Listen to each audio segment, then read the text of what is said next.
Hello, everybody. How's everybody doing today? Good. So once again, as you guys know, this is the Brightmoor framework. My name is Dave Walker. I'm from the Planning and Development Department. And what we're going to do today is really give you a quick presentation. It's going to be about 10 minutes of us presenting to you. And then the goal is that we're going to have these breakout tables. And we really want you guys to ask questions about some of the recommendations that we're proposing. The most critical aspect that we need today is for you guys to sit there and let us know what you believe is a priority, because that's the most important part. And then our goal is that after this meeting, we'll come back with one more meeting weeks from now, showing you kind of what that looks like in actuality with some potential renderings to show you what it is. And once again, these are all proposals. These are all visions. And so we'll take a look at that. Next slide. Oh, who's running it? Oh. Okay, once again, my name is Dave Walker. I'm just going to introduce you to our consultant team agency. Gina's here, Jill is here. And what we're going to do is we're going to go through this process with you guys to let you know. Our planning director, Antoine Bryan, if you could wave to everybody, has just arrived. So he's here as well. And once again, I just ask everyone, please, this is very informal. Please go get some food, enjoy some food while we do the presentation. Next slide.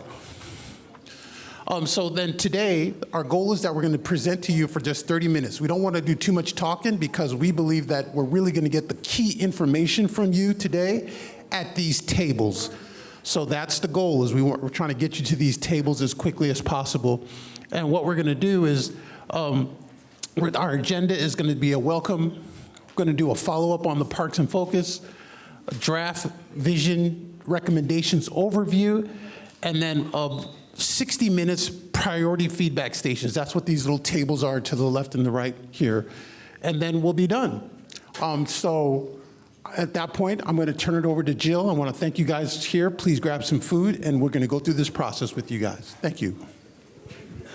Well, thank you all for joining us this evening. So we're excited that y'all took some time out of your evening to come here. And a big thank you to the Finkel Business Association and team for the wonderful, beautiful, and tasty dinner for everyone tonight.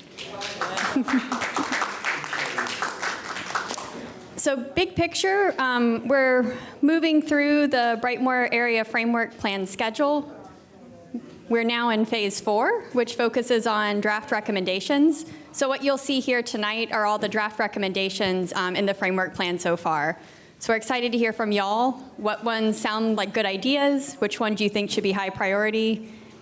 Which other ones we might have missed and you'd like to add in? We're really excited to hear all of your feedback. So we'll really start by going through the future vision and draft recommendations for the framework plan. Ooh, is that better? Excellent. And all these slides will be available online. We'll get them up very quickly too.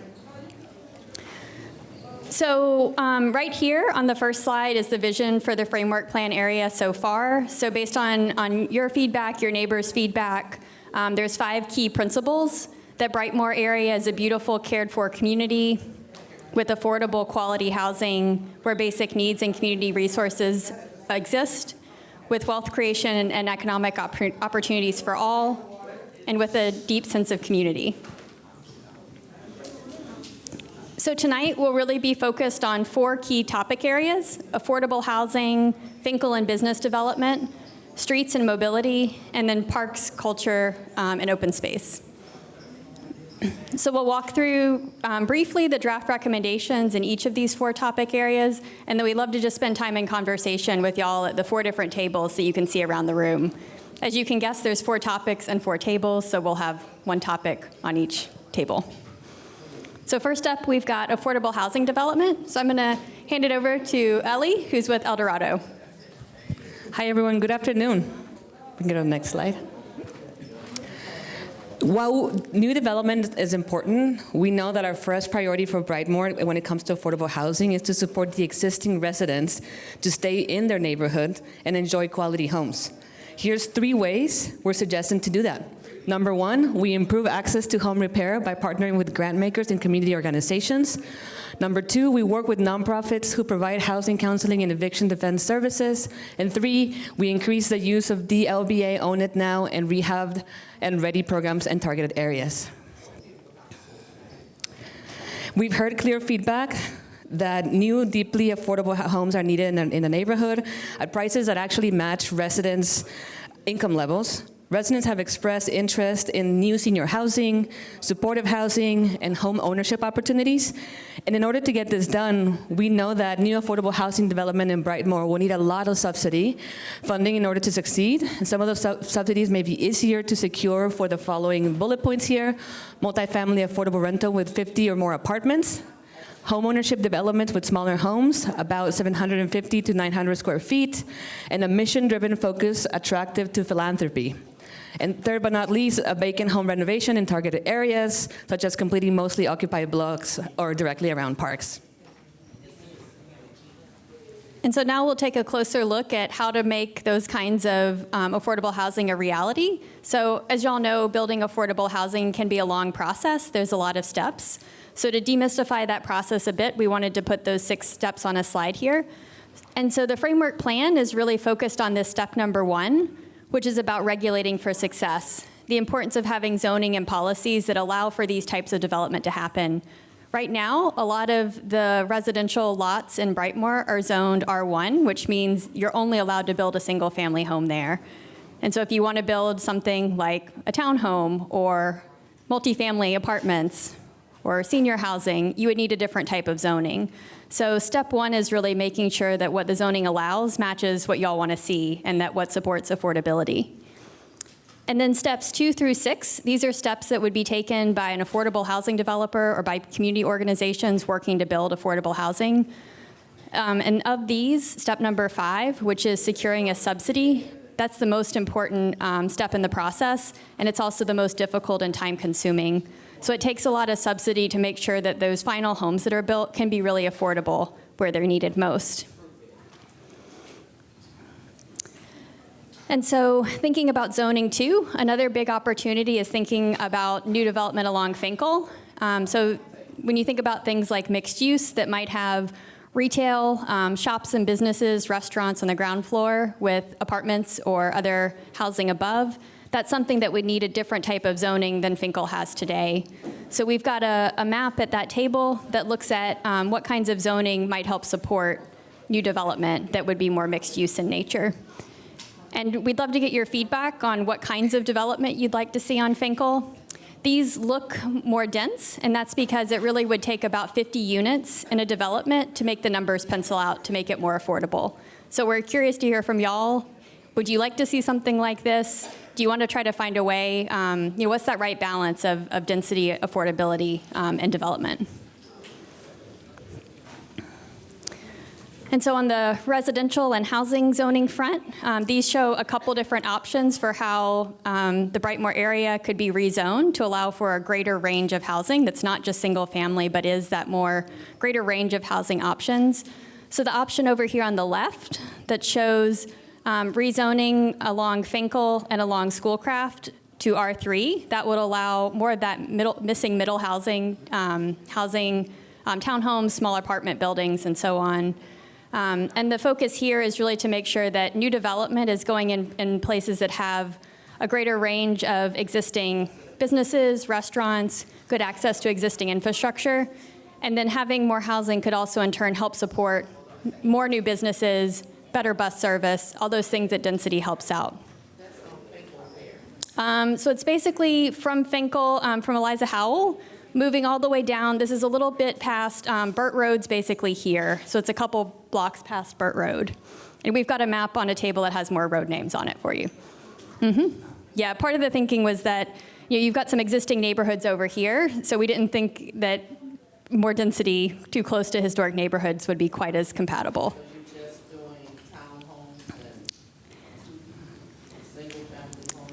So R3 would allow for single family still, but it also would allow for townhomes, for small multifamily apartment buildings and so on.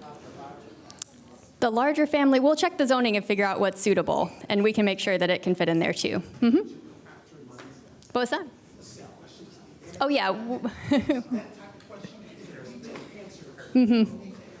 Yep, great. Thank you. And so 2 other options could be just rezoning along Finkel, or if the larger DWSD projects moves forward, you could think about rezoning around that to really use as an amenity for new development too. And so then on the streets and mobility front, we've been looking at opportunities to help slow traffic, to help make it easier for folks that are walking around the neighborhood or getting around in wheelchairs to really get from point A to point B more easily and safely. So some of these strategies include continuing the speed hump program, but also looking at something called a speed cushion. You can see it's something here that doesn't go the whole width of the road. And this could really be a good option in places that don't have great existing sidewalks. So if someone's in a wheelchair, they can still get around the edge if they're needing to use the street to get around. The speed humps we've heard can really be a barrier to access if there aren't good sidewalks. Obviously, sidewalk improvements need to be part of the solution as well, along with things like improving crosswalks, and then what's called a curb extension, or just giving a little bit more space for crosswalks and people to move around when they're crossing the street. This map shows some recommended changes to the city's existing slow streets network. So this is recommending adding 2 new streets, Vern in the north part of the neighborhood, and then Linden in sort of the central part of Brightmoor to the slow streets network. So this would help promote slower traffic around schools, which we've heard is a priority. Of course. So the slow streets network is the transportation and public works focus on slowing down vehicles along streets. So it's really a focus for them for things like speed humps and other strategies that help slow down cars so that it's safer to walk or be in a wheelchair moving along the street. Is there anything besides speed humps? Speed hump on my street, and that makes people slow down there, speed through the stop sign. So we've actually made it more dangerous. Right. We've heard that as well. Yeah, they have a whole program that helps slow cars down. We can get more details on what's part of their program. But the first step is getting streets designated with that special status to help support improvements. And then Finkel and economic development. So here, the first recommendation is supporting existing businesses through things like promoting programs like DGC's Motor City Match, upgrading sidewalks and beautifying Finkel Avenue. You'll see a little bit more on that in a moment. And then working with community organizers to connect local property owners to business tenants. Second is increasing access to well-paying jobs. So that could include working with partners to offer training and education that leads to well-paying jobs. It also could include offering training programs at locations like where we are right now, where transportation and childcare are accessible. Thank you, Jill. And the third is, how do we think about catalyzing development along Finkel? We came up with this concept of the barbell concept, where you create 2 anchor points in the street and you create an active corridor. We were thinking that although we are imagining it on Finkel Avenue, we have a lot of questions about where you think that might happen. So we can go on this next slide. We can see potentially we identified that there's a potential in Lasser Road and Bird Road intersection with Finkel. There's already a lot of city-owned property that is vacant and ready for use. So this is just an example of how we could think about this barbell concept on Finkel Avenue. And then in terms of potential improvements to Finkel Avenue itself and the sidewalks, these are some early ideas. Curious to hear what y'all think. So this would really take Finkel, what you can see today, and be more clear about where parking exists. This would help make it safer for drivers who might be driving along and suddenly come across a parked car. Now it would be more clear that there's a parking lane. Improving crosswalks along Finkel, so that could be something that's more colorful and adds to the neighborhood. Repairing sidewalks, thinking about other beautification options like murals. There could be banners or wayfinding that could support local businesses. Improving bus stops along the corridor so that they could be more sheltered from the elements. And then this is also an idea that sometimes in that parking zone, you could have a little, what's called a parklet, or a little mini park that might have seating, might have planters, could be a place to eat outside. So that way you've kind of got this mostly parking with some extra green space and seating along the way. Just going to talk for a minute about parks, open space, arts, and culture. One of the really beautiful things, the many beautiful things about the Brightmoor area are your park system, and we've heard over the course of this planning effort a lot of love for different parks within your system. There are a lot of places, and they're really thriving today if you drive around or walk around and see that are community-created and really beautiful gems within the neighborhood fabric. What we've heard and what we're reflecting here as your vision for the parks is to really focus on a healthy ecosystem, healthy kind of environmental network and green connected network, and a lot about kind of diversifying who has access and what kind of programming happen in the park. So I think there's an understanding there's a great park system already. It's how do you kind of layer onto it and make it stronger and more welcoming to all. So the priority recommendations for the park system, the number one thing we've heard over and over again is that the parks are great, but safe connections between them are really what's critical. Did someone snap? Was that a snap? Thank you, thank you. You have a gold star, so just hold on to that. We're going to tell you what to do with your gold stars in a second. But truly, the whole notion of a kind of connected, safe, walkable access to parks has been really key. So we'll show you a few ideas for that. Thinking about inclusion, how to welcome more types of people, have programming that really expands the benefits of parks, so multi-generational for different kinds of age groups, and then really thinking about how we can make the community have better access to programming of the parks. And so we would love to hear from you tonight at the park station, which I will be attending to in the corner, just how that can be improved. How can we make the community have better access to the parks that exist and use them to create great arts and culture? As we think about this notion of connectivity between the parks and safe, walkable access, we see 4 major opportunities. Again, we would love to hear if there are things missing here or things that are higher priorities. First, you probably all are aware of the previous planning for the Rouge River Greenway. So it forms a kind of western boundary, a kind of connected system along the western edge of the neighborhoods. Secondly, the Linden Greenway is already a lovely connected system. We think there's a lot of opportunity to expand on that system by including more places for rest, maybe more plantings, maybe improving the sidewalk and widening it in places where it's too narrow. Third, the Outer Drive Greenway is something that's been contemplated citywide, and so really thinking about how to make that less about only cars and big, beautiful trees and more about cars and pedestrians and safe places for people. And then last, as we think about stormwater investments that are ongoing in the neighborhood, those are great opportunities to kind of combine stormwater investment with trails. And so this idea of a new stormwater connection doesn't mean we would be daylighting a stream, but really thinking about where water runs through the neighborhood. There are a lot of kind of historic streams that are still kind of in the landscape, and so using those to kind of move through the neighborhood and create a new system that's kind of off-street in places. And then lastly, we really wanted to give you a chance to weigh in tonight on vacant land strategies and which things feel most appropriate to the Brightmoor area.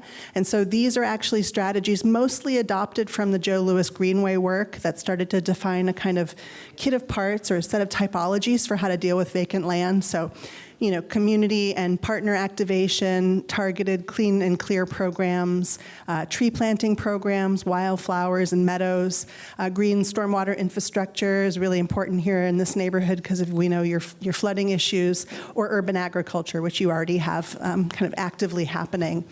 So we would really like to understand which of these feel like the highest priorities for the recommendations so we can reflect that in the planning work. And please join me in the corner to talk about these issues. So that's all we're going to talk at you tonight, and we really appreciate you listening. We hope you see the feedback that you've given reflected in this work. We're really excited to hear what's missing, as Jill said, and what's of interest to you.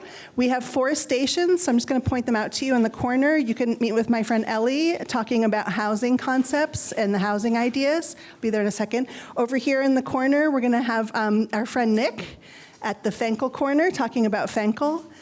Jill will be here at the mobility station talking about streets, and I will be over at parks in the corner and vacant lands. So I want to thank everyone. So the goal of this, once again, these are recommendations. There is no money allotted for these things. But what happens is each department every year has to go through what's called a budget. And that department always will sit there and ask us, hey, Dave, what came out of the Brightmoor framework? What do the residents want as a priority? Every department asks us that. And this is your opportunity to be able to help them and guide them in that process. And that's the whole purpose of doing this, is to make sure people understand, developers, different departments, housing, streets, parks, understand exactly what you guys are saying is a priority for this neighborhood. So that's the purpose of this exercise. I'll take a couple of questions, and then we definitely want to get you to. Okay. Oh, one quick thing, and then we'll get right to your question. Y'all got gold stars when you came in. Those are so you can, and if you didn't, let me know, and I'll make sure that you get some. But everyone has 4 gold stars, or will soon. And we'd love, anywhere you see something that's most important to you, stick your gold star. If you don't see something that looks most important, we've got sticky notes. So write your new idea and put a gold star there. But that helps us know what's most important to y'all across everything. And then 2 things. This is being recorded. We can't hear you without a microphone. So if you can raise your hand, if you can go here first, so she can get recorded. And then what we're going to do, guys, is we're just going to do maybe 3 questions, if you don't mind, so you guys can get to these tables and really, really have some conversations with some folks. Thank you. Good afternoon. Reverend Rosalind Bouye, Brightmoor Connection Food Pantry. I wanted to ask, I have 2 questions, but they both inform each other. The first one is, I know President Pro Temp had made he was clear on, and we had pressed hard at the last meeting that this would not be the last meeting. I know when you begin the meeting off tonight, you shared that there would be a follow-up meeting after this, but a follow-up meeting after this is not what we were talking about. We were discussing having more meetings, solid meetings around conversation. I understand, I appreciate the arts and crafts work we got over here set aside, but that's not having dialogue where we can ask questions and engage and get answers. And I know that the President Pro Temp had made the statement, and I know as far as the community had made the request as well, that this not be the last meeting, that we need to get other meetings. And I know you said you would do that, but where I'm trying to get to with this is that we need in community to not just have you say that, but we need to have that to show up on the website. We need to have that to show up in the meeting log, because we need more than another meeting, a follow-up meeting behind this. We need some other meetings to have dialogue and conversation around. That's the number one question I was seeking to ask. And then following behind that was, I know you shared in the presentation around affordable housing development. We didn't hear anything around investments and what the incentives that were being given out to draw the investors into the community, and that's something that needs to be lifted up as well. Yes. Okay, so I'm going to answer your first question. We are definitely going to have more meetings. Our goal. Definitely, we're going to have more meetings. Is not an answer. We need to know when will that? Because that was what was. This is not an attack. This is just a factual statement, right? That's what was said at the last meeting, and here we are at this meeting, and there's still nothing showing up on the website. We do not have any new leaflets coming out saying another meetings will follow on such and such date. Right, we need dates, and until we have that, and I don't see that in any of the PowerPoint presentations, and when we don't see that in the PowerPoint presentations, it does not become factual. Just like we need to be clear on that. I know the suggestions and recommendations that we're saying are going to go be sent over to the budget. After the budget is already drawn up, what we are concerned with at this point is what revisions, what recommendations will be sent over to go into the master plan. Right?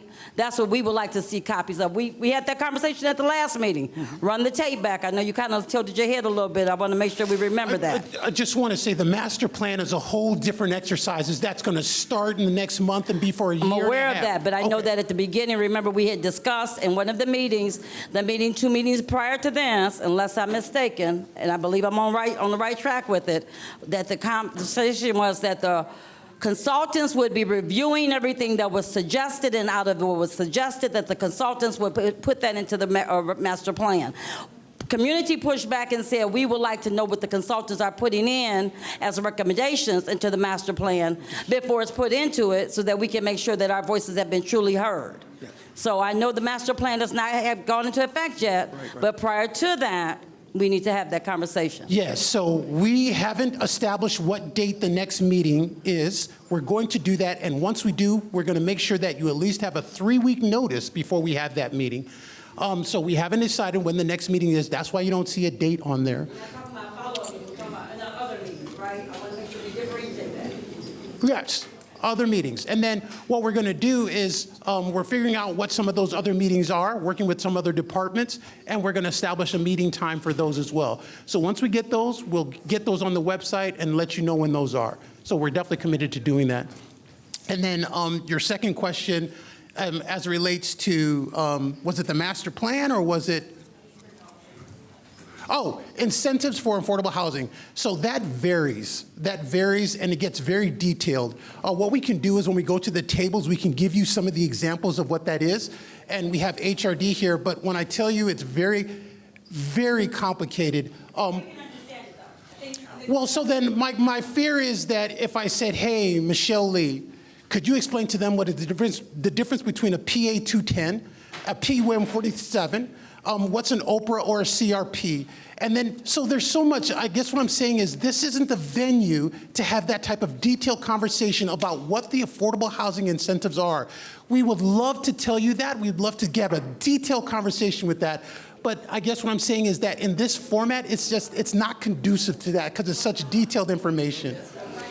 But so I guess what Hold on. So I I'm appreciate what your What I'm answer saying was. is that if I broke down, and Michelle Lee and I broke down all the incentives for affordable housing, we would be here for 2 hours. Okay, so that's why we need to have those other meetings for Yes. that very specific reason. But let me say, and I think what I'm hearing in here is just not just me, that's extremely dismissive, and I don't believe you meant to be that way, so I'm going to be gracious and say, in the future, we don't want to say it would be hard for people to understand because there's a presumption made that we couldn't. But what I'm going to say is this, and I know that's not where you were going, so I'm going to give you... It's a matter of time. So here's the thing I'm suggesting.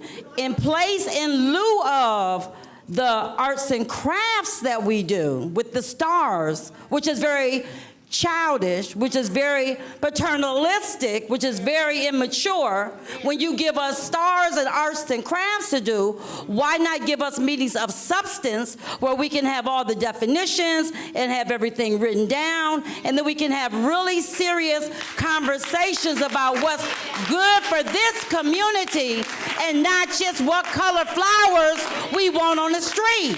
And we plan on definitely doing that. Yes. And we're going to do that. You keep saying you plan on doing it, and I'm saying, and this is just a called accountability. It's not an attack.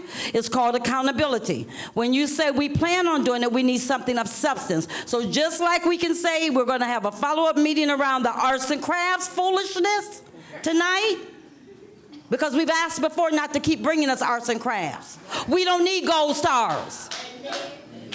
We're extremely intelligent individuals. Okay, so what we don't need is arts and craftsy events. What we do need is things of substance so that we can make informed, knowledgeable decisions that will have long-term impact so that we can have inherited wealth down the line. That's what we want in the master plan. We don't want arts and crafts, and I've asked, and we've asked on a number of occasions, stop bringing us foolishness like this. We don't need chalk, we don't need crayons, we don't need stars, because that's dismissive to all of us. And then when you say, well, it would be hard for you to understand, no, what's hard to understand is why we're not having the hard discussions. When I ask what's the incentives, I'm asking what incentives are we believing that we'll be offering to developers to come in and do the land grab that will most assuredly take place. That's a guarantee. Stop showing us and telling us we can pick out colored flowers and where we want to see water shuttles shooting up out the ground in a community that has the highest population of water shutoffs. We're trying to ask serious questions. And if it takes 2 hours, then doggone it, let's have a 2-hour meeting of substance. Can we do that? So, thank you for that. My name is Antoine Bryan. I'm the Director of Planning and Development. Pleased to meet you. Pleased to see you. Yes, we have. Want to acknowledge the presence of our council member pro tem, who is here with us. Thank you, sir, for being here. We appreciate you. Absolutely. I'm sure we've already acknowledged Deputy Mayor Benison is here as well. So we are, yes. So I'm glad that we're here. We're glad that we're hearing from everyone. I think we do have the opportunity to have a longer meeting. We can have that meeting as well, so we can discuss. If we want to talk about housing, we can talk about housing. We can have that conversation. So, well, she said housing. I mean, we can talk about economics too. We can talk about that. Yes, ma'am. Okay. I didn't say we won't. So we can have economics. We can have housing. We can have that conversation. We can define the incentives, because I think that's what I heard from you, if I want to make sure I'm clear. So we can define those. We can actually have a shift and have that conversation. I think it's important as we move forward that we are ensuring that we're hearing from you and we have that opportunity to talk about those incentives. We understand that this community is apprehensive about where it's going. Hear it loud and clear. Now, what I could tell you, especially as well, in reference to the master plan, is that that's a process that is in the very beginning stages. Anything that comes from this endeavor will be reviewed by this community long before it goes anywhere near the master plan.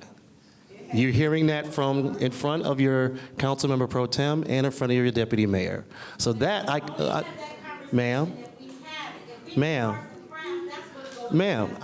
I didn't mention arts and crafts at all. So what I'm saying to you right now, we can have the conversation about housing. We can have the conversation about economic development. So I will get with our team very quickly. We'll shift quickly because we had an agenda, and so we're gonna have to make a pretty abrupt shift. But we'll have that. So give, ma'am. I heard you. But I wasn't finished. Did you? We can't shift and make the conversation in a half an hour. Okay. That's the reality. So I will get with our team so we can make sure we have the appropriate information to present to you. We'll talk very quickly. Then we will also look at dates so we can begin to plan for the next meeting. Okay? So give me a minute. We're going to give it to everybody. We got plenty of food over here, so everybody go get a bite. And we'll get over here and we'll have a conversation. Thank you. Okay, everybody.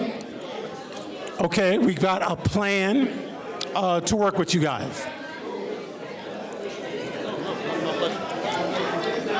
Okay, if everyone could take a seat, and we're going to explain to them kind of what we're going to do here. Okay, everyone. So, those bubbles that you see on the wall, we're going to have a 2-hour meeting for each bubble. And those 2-hour meetings, we're just going to talk about the details, no exercises, just the details with the different city departments. The consultants this isn't what they do. It's just going to be the city department, and we're going to talk about affordable housing for 2 hours. Now, the date, I'm going to get you that date by Friday, because she's got to, Michelle Lee's got to talk with her leadership, and then we got to get a meeting set up. And the goal would have try to get that meeting here. So then we're going to have a 2-hour meeting just on affordable housing, and then 2 to 3 weeks from that, we're going to have a 2-hour meeting just on streets and mobility with DPW, and then maybe we'll get the county in there because some of these are county roads. And then Fenkell Economic Development, a 2-hour meeting where we'll get the DEGC, the Neighborhood Development Team, and the JET team in the room so you guys can hear what they have to say. And then the last one will be a 2-hour meeting just to talk about parks and open space. Our goal is to get you the date, at least for the affordable housing and development, by next Friday. We're going to have a date posted on the website and say, hey, everyone, we're going to talk for 2 hours in detail about everything and anything related to affordable housing. How's that sound, everybody? Okay, good. Oh, I'm sorry.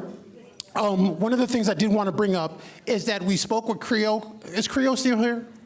Yep, Mandy. And we're going to have a 2-hour meeting just to talk about equity tools with Creo. So we're going to set that up as well. Oh, yeah. No, so already I've talked about 4 meetings, and there's going to be 1 more meeting with Creo. That's 5. 5 more meetings, 2 hours each. With that racial equity toolkit that has already been utilized already trade. We'll have opportunity to review that. Yeah, and let, yeah, well, so, okay, bring it with you, and then Creel, Anthony Zander, and Mandy, we're gonna have that conversation, and we'll figure out how to have that conversation with you. So we'll coordinate all that. Okay, And is there a pathway in place for those of us who want to be developers of this mixed space or multi-family units? It's very important to me. oh, yes. And so just so you know, in most of the framework plans that we've done, what we've loved to see is our neighborhood groups be involved in that development. So Cody Rouge Community Action Alliance is doing a deal right now, right on Warren. We love that. Kenyatta Campbell is doing that. And we also have another deal where the Grandmont Rosedale CDC is actually becoming a developer now. Blightbusters is becoming a developer now. So we love that model, and we're going to work to see if we can get that done here as well. My question wasn't so much for the community development, but about individual development. There's lots of individual developers looking at this community, investing in this community, land grabbing in this community. Right. So I'm looking for the path for myself specifically and others in my community who are looking to improve their economic situation and be able to maintain our status in We'll make sure Brightmoor. that's one of the first agenda points in that 2-hour meeting when we talk about economic development, specifically on Finkel. Now, you guys have a set of meetings. We're going to get you some dates. We're going to post them on the website. These 2-hour discussions with city departments. Now, what I wanted to do now is introduce Michelle Lee. Michelle is going to give you...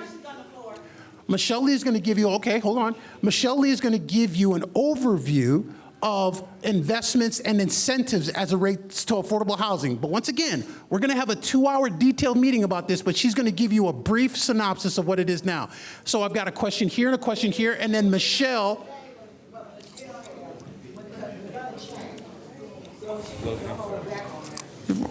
I'm sorry, can you repeat that, ma'am? I'm saying the next meeting we have on housing or development or whatever, you're gonna have, you can hold back on yours because it's gonna be a lot more things changing. And I'm quite sure you don't have anything on the line. So one of the things on the table was we were going to have Michelle talk about high-level incentives to affordable housing. But as this woman stated, since you're going to have a 2-hour meeting, just save it for that and let us have a deep dive discussion. Is that what everyone wants to do? Okay. So Michelle, not 2-hour discussion. Okay, so question here and then question here. Bring your piece of paper, your pencil, and everything else. No, we not there. I keep them all on my phone, but I got you that. And I'm So- gonna watch the recording too, just to back it up. Okay. So I'm going to ask the question, the same question I asked at the last meeting. So I'm going to ask the question, the same one that I asked at the last meeting, and that is, not only do we need to know ahead of time what are the dates, we need to know this kind of stuff. What are you going to be talking about and presenting? There's no way any of us can understand this stuff by just going from table to table to table. We need this in advance. You need to send this out so we have a chance to think about it. We have a chance to get our questions in mind. We have a chance to come here prepared. That's kind of respect. That's respect for us. And so we're going to do that for all of the 5 meetings that we have in the future. Okay.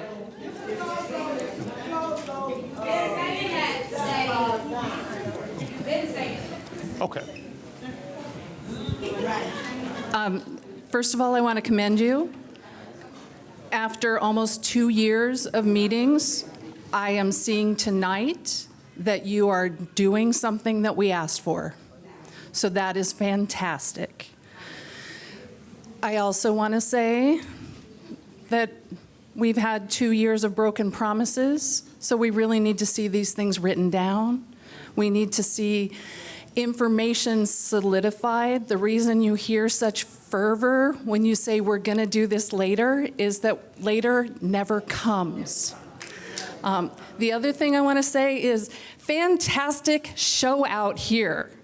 I am so happy to see you all, and many of the people here haven't been here before. It's insufficient to put on the website when the meetings are going to happen. You have everybody's information back there. Use it. They need to get a personal notice, not be told, look at the website. It will eventually be there. I had another point, but I've forgotten, so I will hand the mic to Reet. And then based on that point, we're going to get information out, as Mr. Hickey has suggested, so you guys can review. And that information is going to be in Gov Delivery. So it's not just go to the website, we're going to send them out Gov Delivery to go to the website. So I have submitted my email address at least 5 or 6 times. Every meeting, I give you my email address. I have never yet received a communication from your department. Never. And tonight, you wrote it down. There's no way that you can So see you what and we'll double check it, okay? So we'll talk. Okay. I want to make sure that you're on there, okay?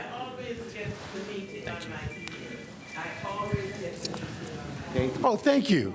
Thank you for that. We're trying with Gov Delivery. Okay, so now you're welcome to entertain yourself with some of the exercises that we have. But now we've got a plan. We're going to get it on the website by Friday of next week. You're going to see a bunch of dates. And we want you guys to come to those meetings, and all it is going to be about is is specific information. And as Mr. Hickey said, we're going to send you that information before the meeting so you can review it, understand it, and ask questions regarding it. How far out before? Because I can't get it the day of or the day before and be able to actually look at the information and be informed. 1 week beforehand. Okay, thank you. 1 week, y'all. Y'all heard that. Somebody write it down. So, ladies and gentlemen, I would like to have Michelle Lee with Housing and Revitalization Department give you still a little bit she can talk about for individual developers from the community. So I know we will have an extensive conversation about housing, but we do have her here, and she is available to begin some of that conversation. So if you have some time, we'd avail yourselves of her for right now. Thank you. Thank you. Hi, good evening, everyone. I'm going to be very, very fast. You've heard my name over and over again.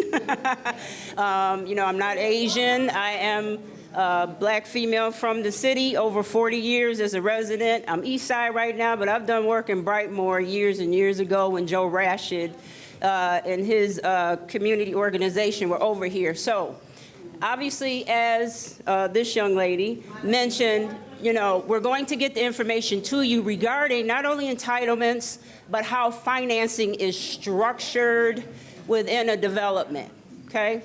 When we talk about the development alternative for girls, Dr. Maya Angelou Center that is on Burt Road, believe it or not, we're talking about a capital stack. And when I say capital stack, I'm talking about how much funding has to go into a project that is $17 million, being potentially anywhere from 5 to 10 sources, if you believe it, okay?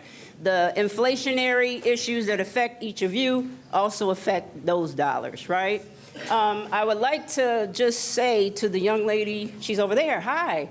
There are 2 programs that are excellent across the city. One is Capital Impact Partners, economic development. So if you could get in that cohort, I have 4 developers. It'll come next year. It'll come next year, ma'am. We have 4 developers on the west side in the Russell Woods Narvin Park area that have come through that program, and we are working with them. 1 black female, 22-unit senior apartment building, okay? So I just want to let you know they're there. Give me 1 second. Building Community Value is also an excellent program for the next year. They have cohorts, you understand, every term. Okay. But again, many developers have come out of that particular program across the city and been able to develop in their community and in other communities across the city, okay? So I want to encourage you. It's not perfect, but I want to encourage you that this information can come to you and can help you be self-sufficient and move forward as a community. So, and I'm looking forward to the housing meeting, so I'm going to close my mouth. Black women, hold it down. Amen. Amen. So, in addition to that 2-hour meeting, Oh. Hi, my name is Dawn Wilson Clark. And in addition to that, I apologize. okay, go ahead, whoever that is, go ahead.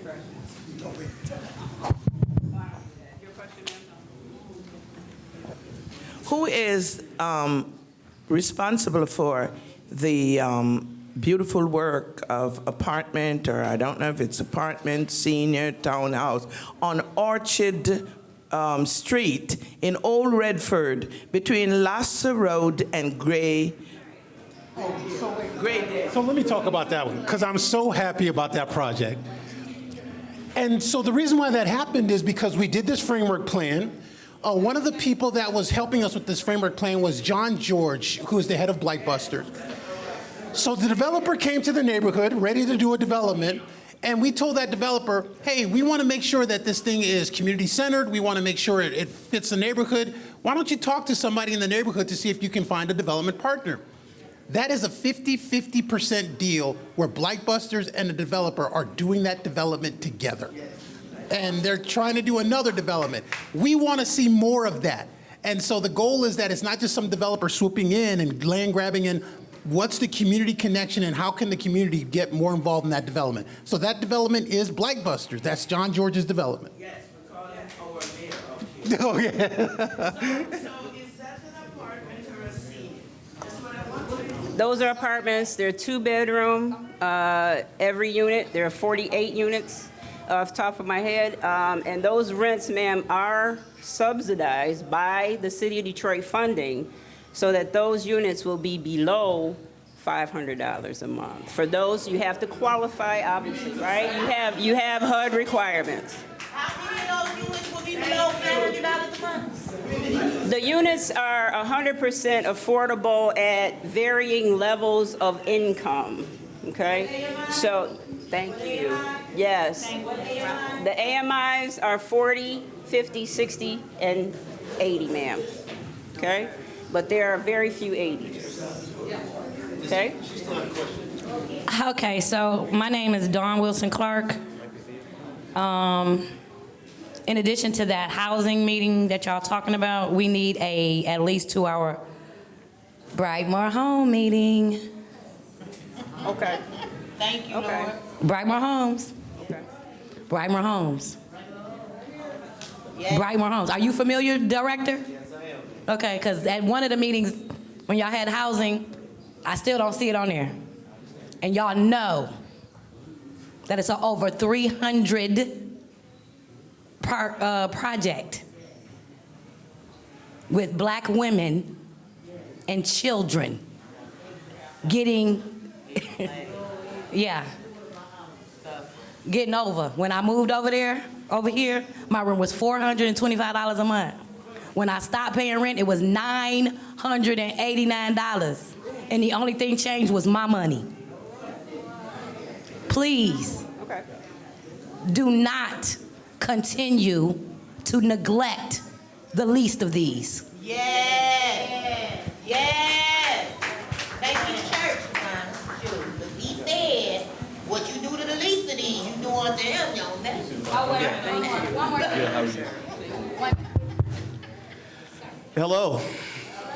I'm Deputy Mayor Bettison, so for those who don't know, I probably have attended maybe 3 of these meetings thus far, and so been sitting back, taking in, everything that's being said, and my commitment to you all is we're not going to quit until we get it right, and so that's my commitment. The first meeting that I showed up at, folks was trying to get my cars and, giving me a lot of information. I said I'd be back. And I've been back, absent maybe one meeting every time, and I'm going to continue to come back. This is a top priority for me. Councilmember Pro Tem Tate invited me out, and he said Brightmoor had a lot of concerns. And so at that point, I came out, and I hear your concern. I hear you. And so when it comes to getting it right, making sure that you're included and that we get this master plan right, we are going to do that. And so know that we'll meet about every topic that you want to meet about, as long as you want to meet about it, so that we get it right. Because if we deliver something to you, but it's not what you asked for, we didn't get it right. So I just wanted to give you that commitment right there. I just want to lift up Director Antoine Bryant really quickly, because he's an excellent city planner. And one of the things that he pushed for, and he said, hey, Deputy Mayor, we haven't had a master plan. It's time for a new master plan.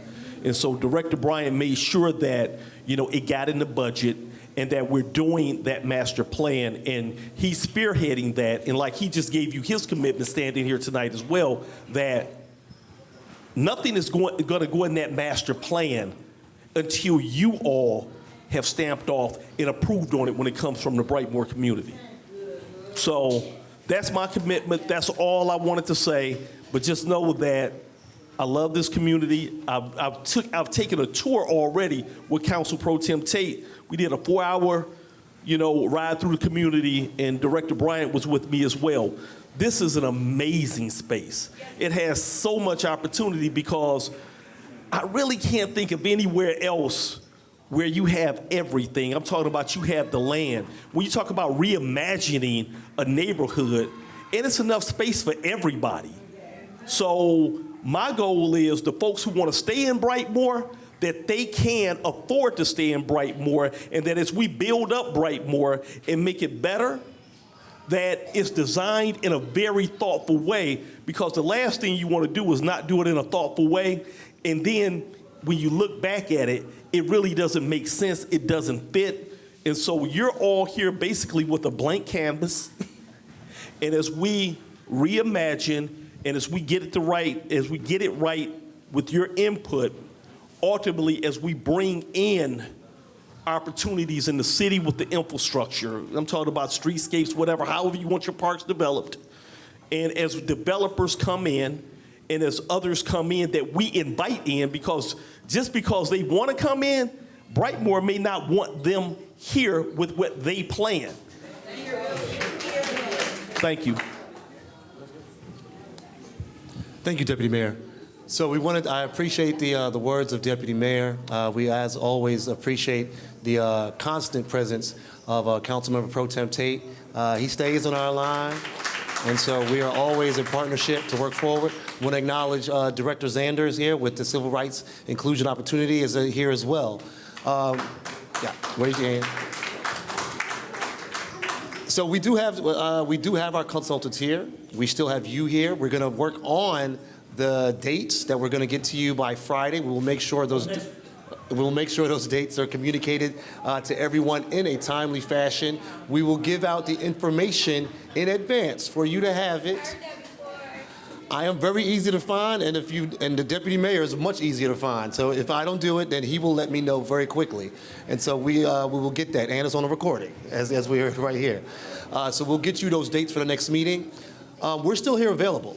So at this point, we could transition and talk about housing. We do still have recommendations that the consultant team has heard, so we could get your input from that. Or we could ask her a couple more questions. Did you have a question in the white hat? Yes, ma'am. Antoine, A-N-T-O-I-N-E. Last name is Bryant, just like Kobe. It's real simple, And Director of Planning and Development. My email's Antoine.Bryant@DetroitMI.gov. No problem. Yes, ma'am. You act like you're scared to give me this mic. So I had the opportunity to go on a tour with HUD this week. And the woman that was representing DC said to me that they have this pilot program that some cities adopt, and it's where they look at the city's income and then they do a medium income based on that. But the city has to request it. I, as a city resident, requested it. She said I could not do that, that the department had to. Are you familiar with what I'm talking about, Michelle Lee?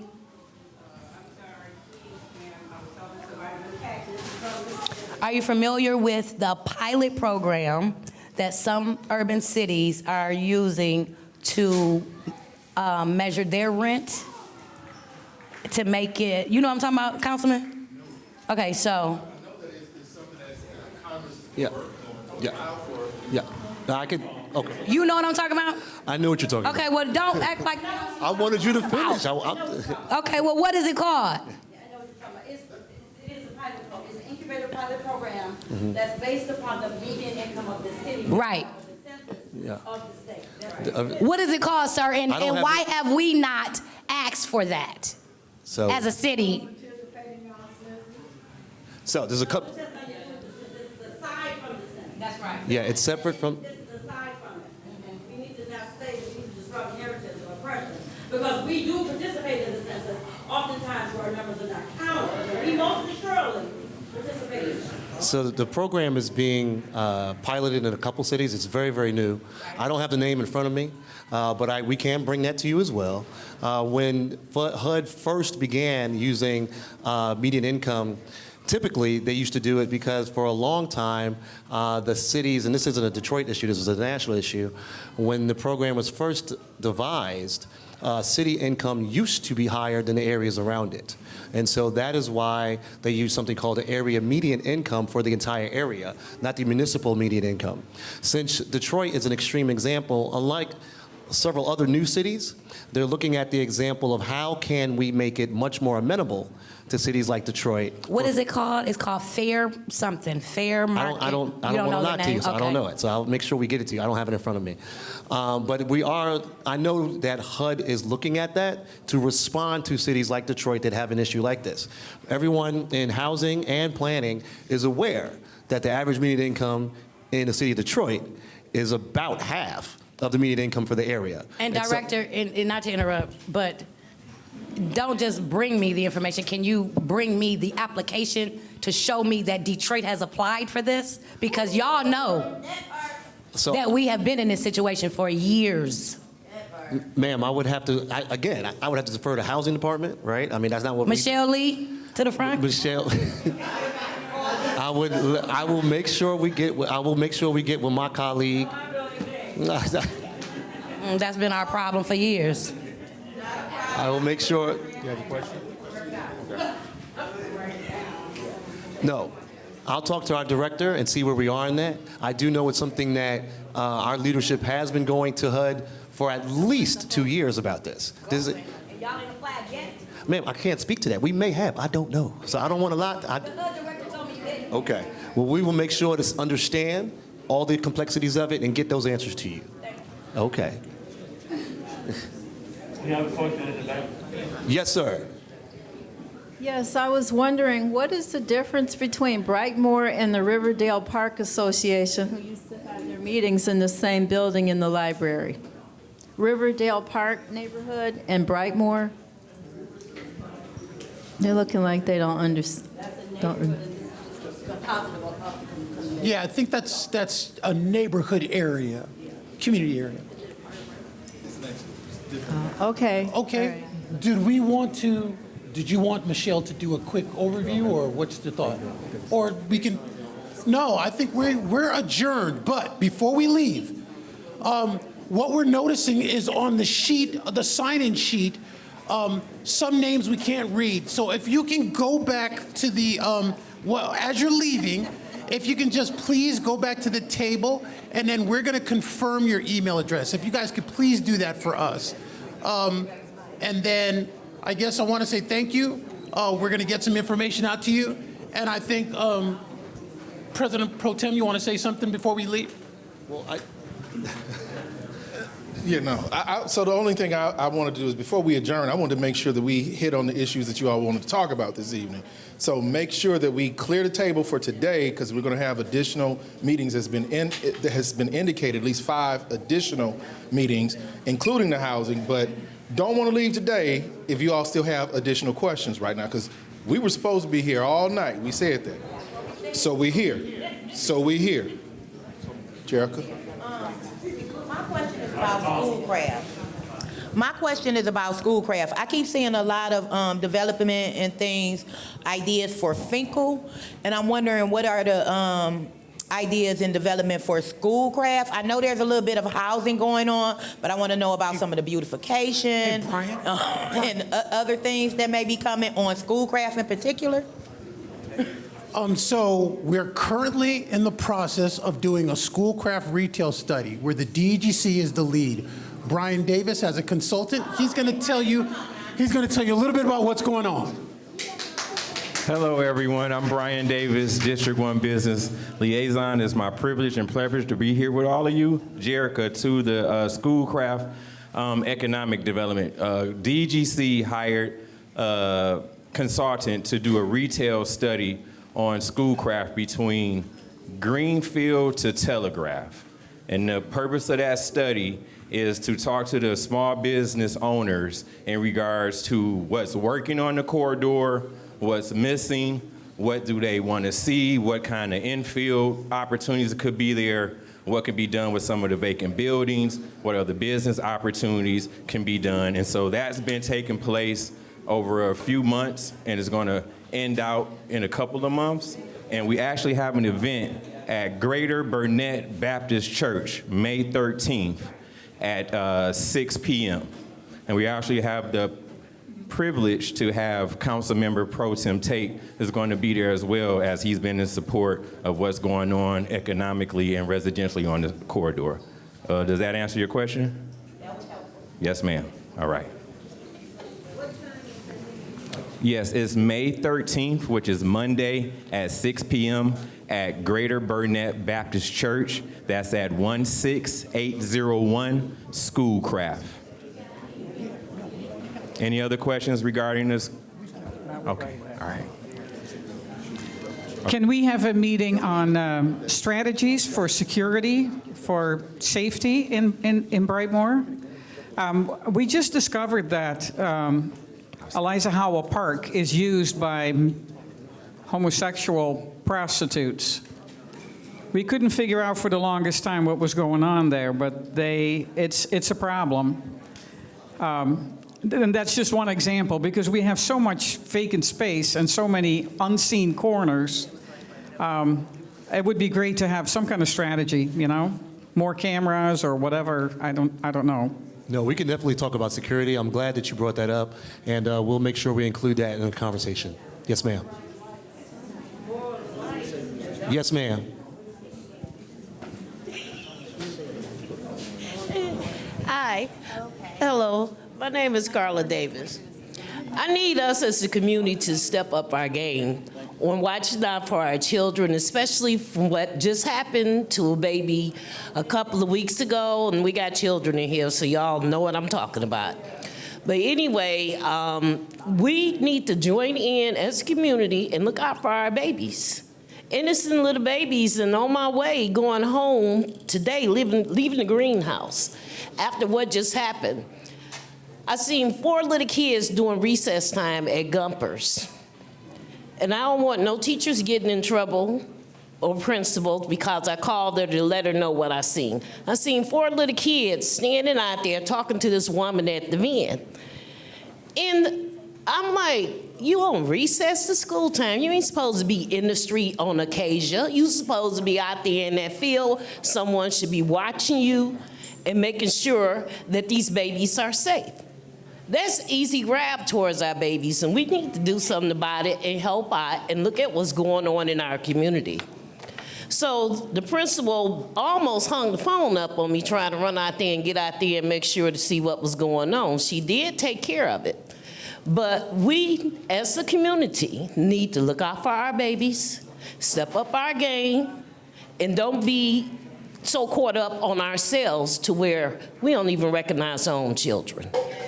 So I'm just asking y'all as a community, please look out for these babies. Thank you, ma'am. I believe we had another question here.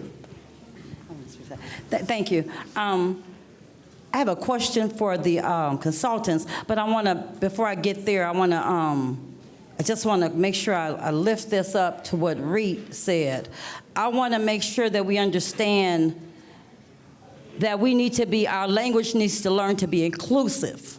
We need to be inclusive and mindful of all. So when we say that our open spaces, our vulnerable spaces are being used for bad behavior, then we need to say it's for bad behavior. We don't have to say it's for homosexual bad behavior or heterosexual bad behavior. It's just for bad behavior, because what we will find ourselves doing is ostracizing very specific groups of people. And we don't want to do that, whether it be Christian, non-Christian, whatever. And as a Christian pastor, I'm going to say that because because we are liable for how we treat each other, right? I understand, but let me finish. But I understand there may have been something specific you were speaking to, but I want to make sure I disrupt that in the room first before we walk out here saying, oh, this one group of people are acting bad, when there's all groups of individuals that make bad decisions at different times. Doesn't make us bad people, means we make bad decisions. And I just want to make sure we lift that up. But I want to ask, too, could the consultants please lift up the 3 typologies of the options that's available? That's something that's based on what we're talking about in this space right now. Can we do that? And I think, yeah. I didn't mean to single out a person. It's just that female homosexuality or female prostitution has been obvious. You are on the lookout for girls. We didn't realize what was going in the park because they were not females. Brightmoor has the highest population of sex trafficking. So we need to understand that. Okay. That's right, period. But I wasn't singling out a single group. I mean, was just a matter of recognition. Sex trafficking behavior, vulnerable behavior, and not just individuals. And I want to make sure that, again, that we advocate for the whole community. Is that one that you wanted to take? Or if you want to say that one group is above. Okay. Understood. If we have any more, okay. Yes. So Yes. the question is about the typologies. Okay. Define that for everyone. Of course. So we have 4 here on the board. The first one are townhomes. And so up here on the board, and these will be on the website very shortly, it talks about some of the economics associated with them. So of all the typologies, townhomes are the ones that are, I'd say, the least likely to get as high of subsidies as some of the other ones. So it's probably the typology that's the least likely from an implementation perspective when it comes to new homes. Pocket neighborhoods are collections of homes. They might be smaller homes than average that are sited pocket homes. You could think they might be tiny. They could be kind of small to medium, kind of called pocket, like you could sort of put the neighborhood in your pocket kind of a thing. And they might have things like a common courtyard that all the homes would front on. So it's like a little mini neighborhood all in one. And those could be more likely to get philanthropic assistance because there could be good support for that.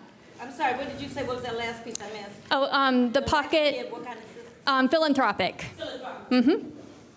And then next up are mixed-use developments. So this is something that could be along Finkel if Finkel had different zoning. This one, again, it would need probably about 50 or so units in a development to be able to get some of the low-income housing tax credit. That's that LIHTC funding. So it would need to be a little bit larger to be feasible. And that's the sort of thing that could qualify for federal subsidies potentially, but it would need to have that higher number of units. So that's why some of the examples that you see here are a little bit taller to help get the number of units so they could be built. And then next up is multifamily. So this one also needs about 50 units to be more feasible from a developer number perspective. And so those could be, multifamily for seniors, for women and their kids. It could be really focused on any number of different kinds of housing needs. And kind of the more specific and more helpful it could be to more people, you might also be able to get philanthropic support for it as well. So kind of having that right mix of the right number of units, really focusing on who you're serving with that to really try to attract interest from philanthropic support and also qualify for some of these other subsidies that are out there. Let's see, what else about these? You can see up here on the board, some of these have different, some are sometimes more likely to be rental units, some are more likely to be home ownership. Again, these will be up on the website really soon, but you're also welcome to just come up and look after this as well. We had about 15 or so copies of a housing finance cheat sheet, if you will. We passed out the ones that we had, but if you're holding one of those, maybe you can hold it up so people can see what it looks like. Can you email it to all of us? I believe so. Can we get that out by email? We can share that. Excellent. We can do that. It'll be up on the website too. But it's got basically 4 different types of subsidy programs that exist for affordable housing. I didn't hear anything about missing middle-income housing. It could be, so that could be townhomes. You want to say more about the specific types of things that are missing that you would like us to address? Housing specifically for low-income, vulnerable population. We know almost 30% of the population in the city of Detroit live in their cars, Black women with small children, missing middle-income housing. Yep. Right? Townhomes usually under rules are not applicable for that. Yep. Good point, good point. So some of the multifamily could be potentially? Y'all know Brian does not count. That's a big problem in this community, please. That makes sense. Yeah. So we can focus on that more at that separate meeting too. Yeah, and so what we're going to do is during the housing conversation, the goal would be that we probably, I don't know, Michelle, how you want to do this, but the Maya Angelou Apartments on Grand River, it'd be wonderful for them to understand kind of what that is, what the financing strategy was. Same with Orchard Apartments, not now, but in the 2-hour meeting, so they can understand the units, how much they rent for, how were they able to get that low subsidy, how did they focus on women and children, are they just focused? Bunch of questions that I would love for you to detail the projects that have been built within this area that are affordable housing. Let's have a detailed discussion about those with the neighborhood. That's no problem. I was just going to bring up that the developers for my Angelou will be presenting at the normal meeting this month. So that will also be here. Okay, perfect. But we'll go into detail about that project and how it meets some of the affordability, how they got the financing, who's doing it, so we'll go into that detail. She had her hand up in the back, and then we'll come back here. There's a couple of things that I want to address, and I probably don't need a microphone. I talk loud. No, we might get you the mic just because it's being recorded. You can't record. That's all. Yeah.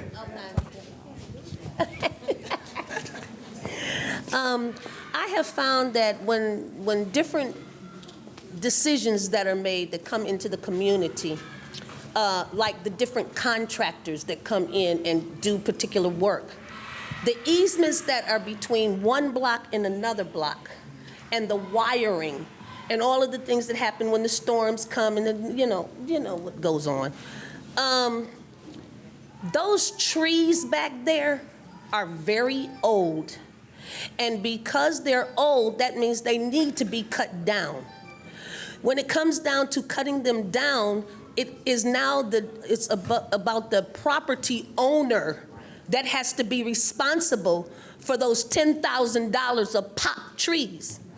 I don't have that, but I think that there should be something about how do we clean it up so that the storms, when they do come, they won't fall on the wires. You know, things like that are important to a homeowner like myself. I've been there since '91. And year after year, group after group tells me that these things are going to change. They start adding things without dealing with the things that are already present. And as time goes on now, my house is old. I have things that go on in my house where I would love to have some contractors for Brightmoor to come and be available to come and do some work in the neighborhood. Like a list of people that you all know that do things in the community. This brother right here, he's a plumber. When I came, right here. Things that you all are doing on these projects that are building up the areas around the older houses, but the older houses are getting older, like me. I'm an older house, and I'm getting older, and my foundation sometimes is not as strong, but I need to get some things fixed. So I'm just saying, the integral part of all of this, if we're going to work as a community, into the unity of what is old and new, we got to find a way to bridge the gap so that the whole community can benefit off of what we're doing. That's not nothing so hard to ask. You know, I've been coming to these meetings. I support what they're doing. Potentate, is that, they call you potentate? What is the word?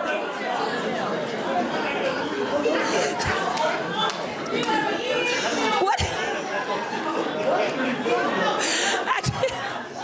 See what I'm talking about, how old the house gets?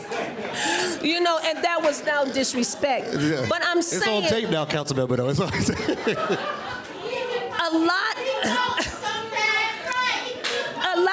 A lot of the things that he has said through the meetings that I have attended, he's really having a vision for like what I'm talking about. And I'm not saying you all don't. But you talked about a master plan. Who's the master? You talked about a master plan to develop Brightmoor. I feel like I'm a master. So, with that being said, I got some stuff that I need to be done. If y'all want to have a project meeting with me, just me, I'll be fine with that. I'm serious because like I have earned my stay over here in the category of being a master because I do a lot of things in the community. I've taught in the community. I've been here. I'm retired from the community. I'm 68 years old. Man, when am I going to end up having some of the things that I need done in my community with my house? That's just real talk, okay? And those of you who heard my age, you know I got excited, I guess. But anyway, thank you so much for hearing me. I appreciate. Oh, and that other guy, that one there right there. That one right there. I believe that this man right here is sincere, and I am very grateful to the people that are coming on board to get this master plan from a master that makes a difference. Yes, ma'am. Thank you, ma'am. I believe we had a question here, and then.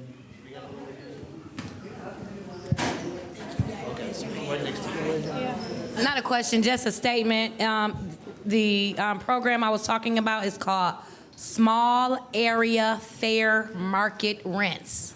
Michelle Lee, Small Area Fair Market Rents is a pilot program that HUD is using for communities like ours. Thank you, ma'am. I have a question. We have a question here. Do not, but I can give You want to go first? Okay. I had noticed a flyer that had went out on the D1 monthly page. It mentioned that they would be allocating some funds for the community development block grant. I'm just curious on when these funds will be used and what these funds will be used for. I know that you guys are looking for some community feedback, so I'm just wondering on the timeline on when we should hear something back on that. Could you repeat it? I apologize. Oh, okay. It's okay. So there was a flyer that went out on the D1 site through Facebook, and it mentioned a community development block grant that would potentially be used for housing, infrastructures, or rebuilding of businesses. And they were asking for the community feedback on different things that they were looking to do with the community, but I'm just curious on the timeline on when the public should be hearing something back.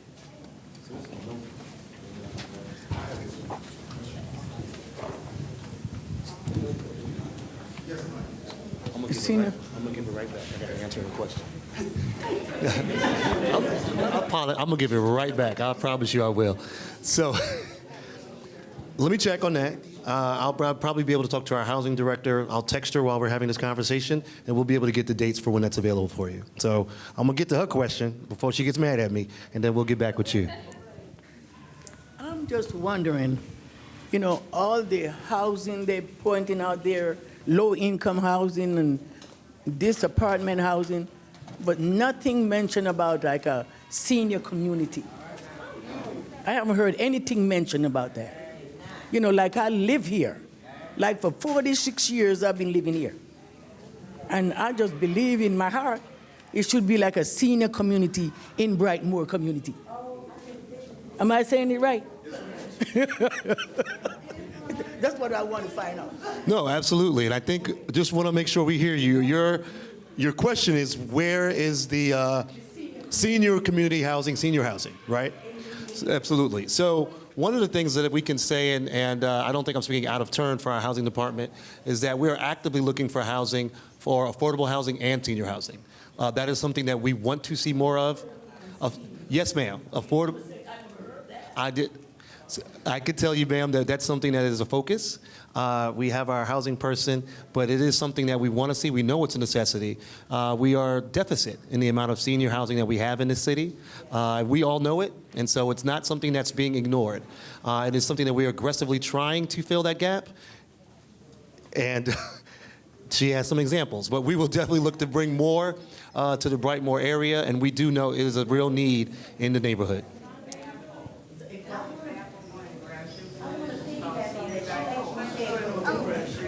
Yes, And then ma'am. She had a question. And then just so you know, one of the major priorities that we've heard out of this plan is that the neighborhood wants affordable senior housing. So that's always been lifted as a priority in this. You never talk about senior housing. Yeah. You talk about apartment, affordable, but I never heard anything about senior housing. My question is this. Is the city of Detroit giving investors to call we homeowners to worry us to buy a house as is? My house has been fixed up, remodeled, addition for me to stay in my house till I'm old. I went till the Lord say my brains is not smart enough. But I have no alternative moving. So why are these people calling me up to yesterday time and telling me he'll buy my house as is and all that stuff? Is the city of Detroit is wholesaling us out of Brightmoor? I'm not leaving. I don't owe no tax. I pay the tax December or January when it comes the whole year. And I live here from 1980. So I'll tell you that it is not just Brightmoor who's receiving these calls. My parents live on Outer Drive and Santa Rosa. They moved over there 10 years, it's been about 15 years now.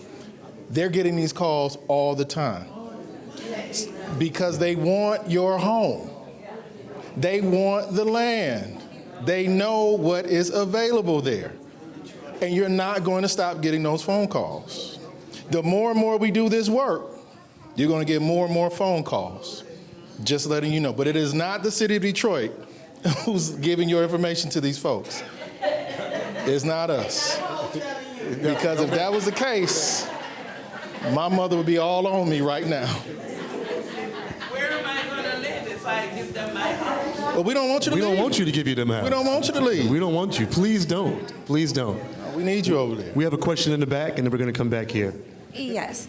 As you can see, there's a lot of homeowners here. And what I really want to know is how the development and the housing concepts and bringing new development into our community really benefits the homeowners that already exist here, is what I really want to know, is that new zoning doesn't help me. New zoning doesn't help my neighbors. So I think the question is, what would you like? Because this is what we should be asking. How would you like it to affect you? Some sort of development and framework that's geared toward the actual people that live here, because this sounds like we're going to bring new people to Brightmoor. We need new people, but we also need to support you. So I'm asking you, how would you like us to support you? To focus these concepts on the actual people that live here already. So tell me how. Whether it's yes, new roofs for seniors, there are programs that aren't being utilized that I know of, but we can't, not for certain people. Right. So the programs that we have currently, these are for low income and in many situations they're for seniors. But they're programs that are active right now currently. I can't remember the name of one of them, but I know I've been on the list. I've lived in Brightmoor since 1979. So I've been on this list. Stop bragging. Yeah, I'm bragging. I know. I did that on purpose. You know that, Tate. But I just believe that a lot of us don't qualify for it. Yeah. There has to be certain things. What I'm saying is, what I would like is the focus that you are putting into these things, you put into us. So it will be different. So it won't necessarily be these programs. Correct. What you're talking about is how do we expand the current programs that we have to touch more people? Yes, because this right here isn't necessarily benefiting our neighborhoods that actually exist now. This is actually developing new neighborhoods. Well, it's still your neighborhood. I mean, so it's not a whole nother world. Not really. But I understand what you're saying. We have to. If you bring developers here, those developers are not from my community a lot of the time. Sometimes they are, but most of the times they're not, because the people here don't have the kind of $14 million as a developer to invest in something like that. And I understand that. And I do want things to develop in Brightmoor. But what I want to make sure is that our actual citizens, our homeowners, and the renters that have slumlords are being taken care of now before we focus too much on new development. Yeah. So I will tell you this. This is not coming next year. I know, it's supposed to be 2 years. I'm telling you, this whole plan is not going to be happening in 2 years. Okay. This is going to be a step-by-step progression to get to the point where we see all these things that we want to see. We need to work on, to your point, the things that you're talking about. How do we make sure that we support? I signed up for the advisory board. How do we support the program? Support you with the programs that we currently have, and if there's some new things that we have not thought about, how do we implement those as well? That's part of my role. I don't want to put that on them. That's me. How you are. I understand where you're coming from. You actually help our community on a regular basis, but it's the Housing Commission. There's a lot of grants that I don't feel like Brightmoor is the actual citizens. Those monies are being focused on us. Thank you. Thank you. Thank you. There's another. Okay. Well. Okay, so yes. We're going to come right here because she hasn't spoken. But go ahead. To piggyback on what she was saying, a lot of the things that come in here or the monies that come in here for people, I am not poverty stricken. So according to the numbers, okay? So every program that comes into that can help me as a senior or as a homeowner, I don't qualify for them. So that means I have to come out of my pocket and pay for things directly while my neighbor is saying, oh, I got a roof put on my house. And why do you have a roof put on your house? Because I'm not working and I'm not going to work.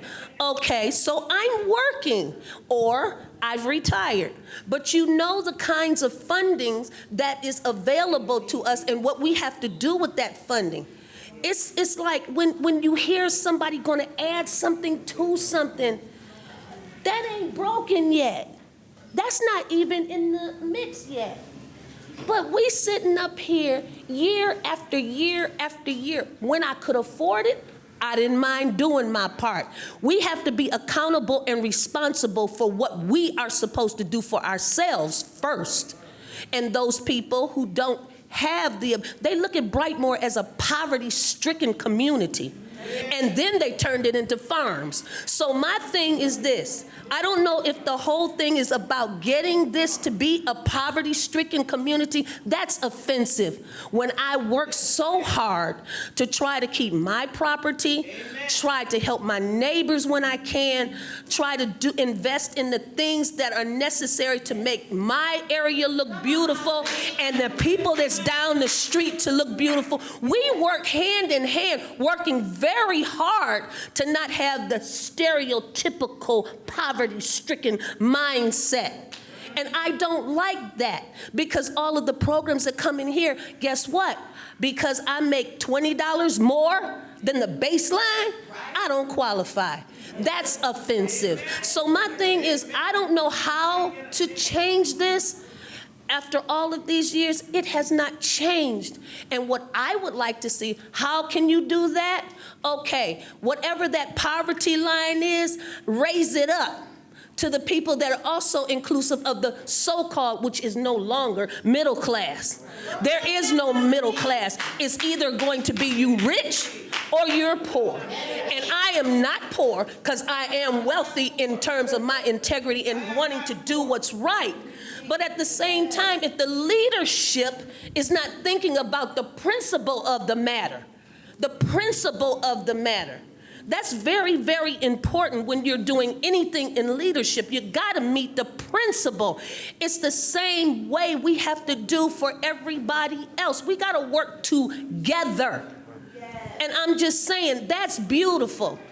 That's so beautiful. But after all of these years, I've been just wanting to keep up, do my part, be accountable for my part.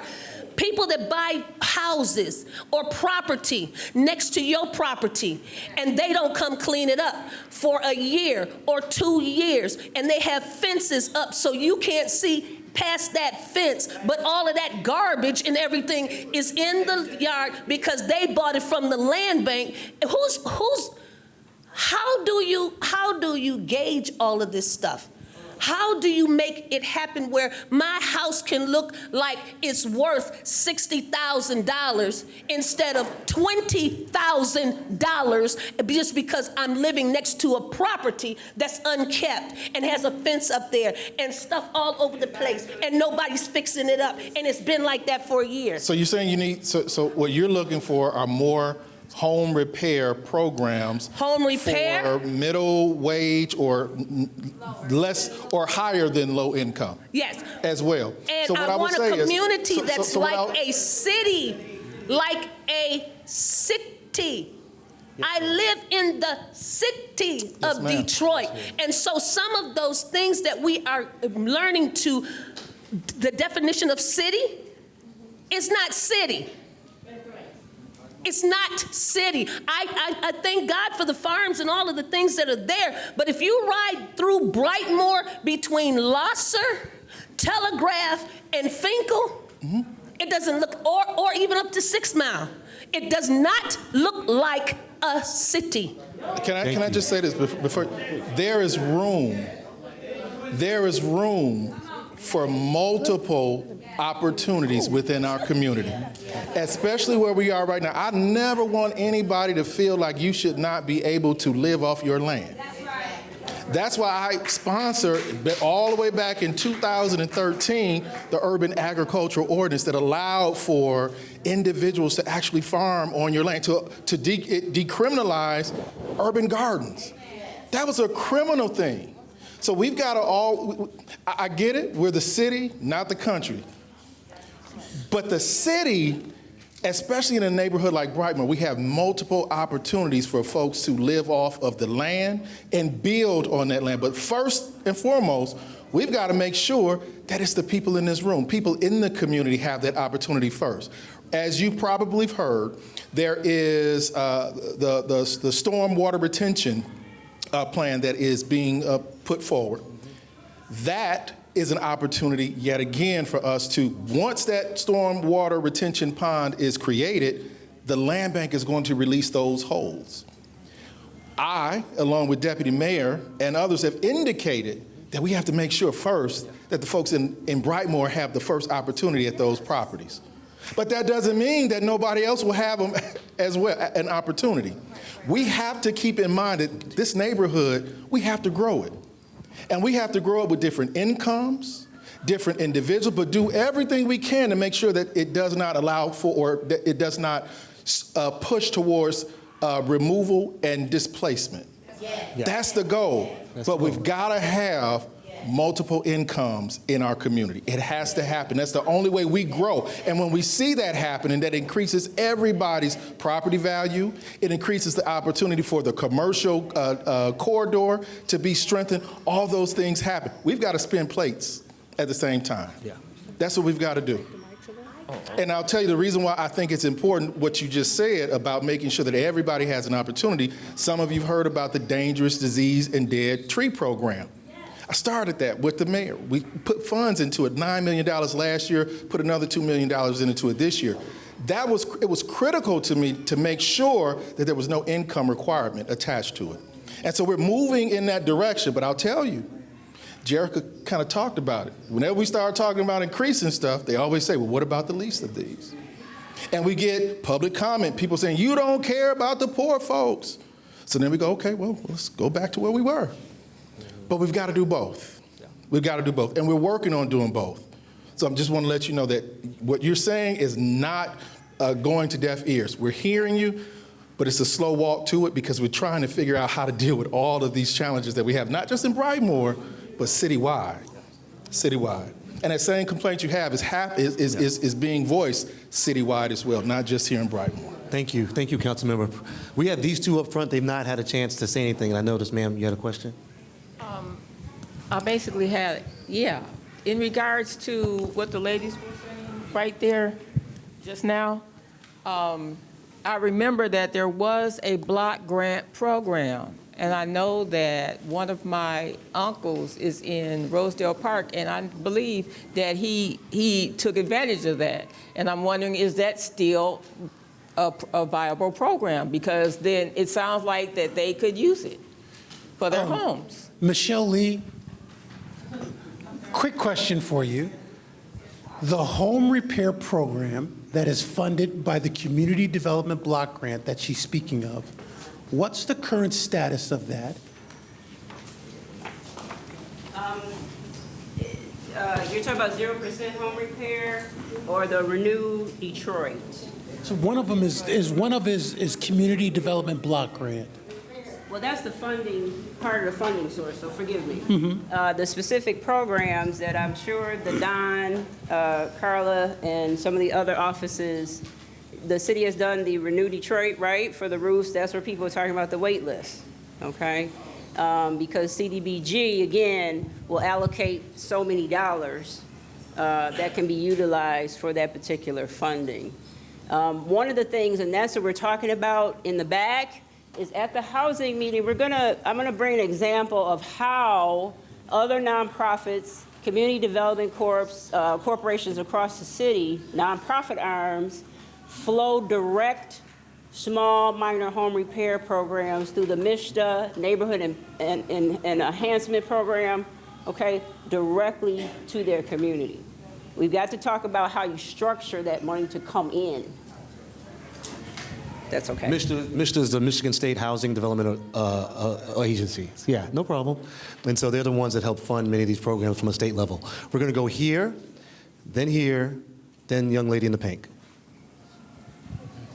Yeah, when we're talking about improvements, irregardless of the income, is there something like an empowerment zone for Brightmoor? It never gets into the enterprise zone or empowerment zone, so that there's money that's available for development for that area, regardless of income. I don't believe we have an empowerment zone here for this area, and I don't think they've done any in quite some time. Yeah, I don't think the last NEZ was created several years ago, so I don't know if they're going to create any more in the short term. That would be the answer to her question. Where she can.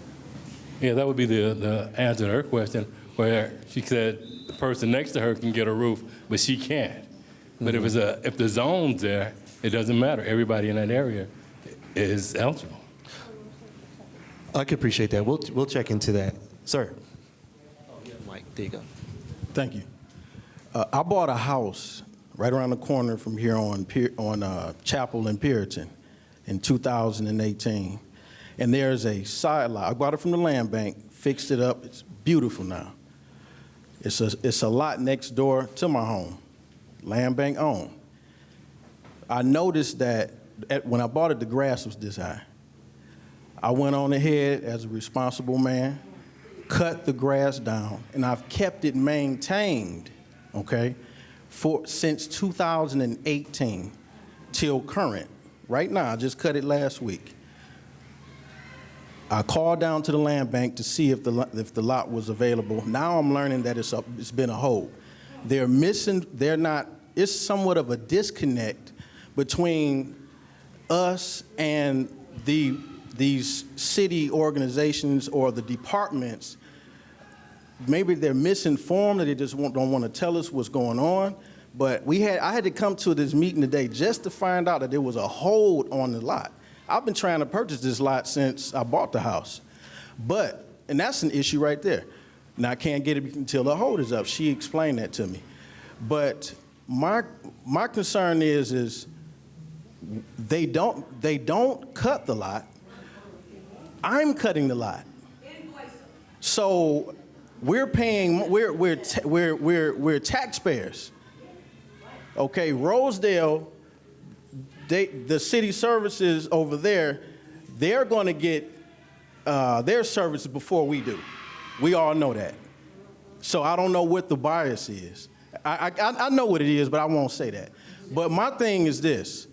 when am I going to be helped out in maintaining the city's property? If I can't buy it, then when are you guys, let me take that back.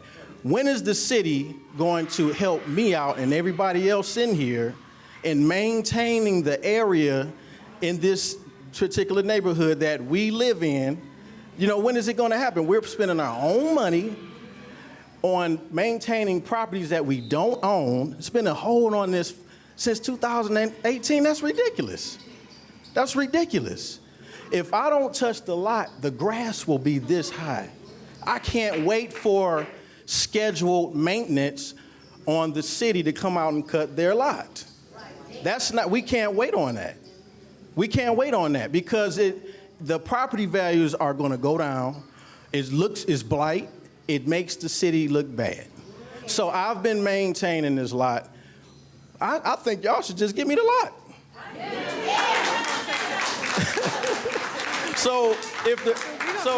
One more thing, and now I just want to say this.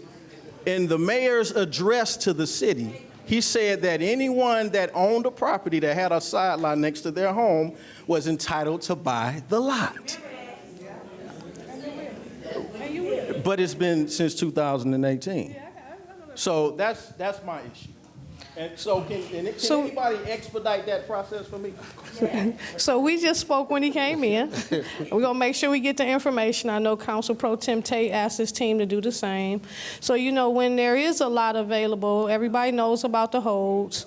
If you have something specific, if you have a project, if it's a side lot you're interested in, we just want to make sure we put your name down so that the land bank has that already in their system.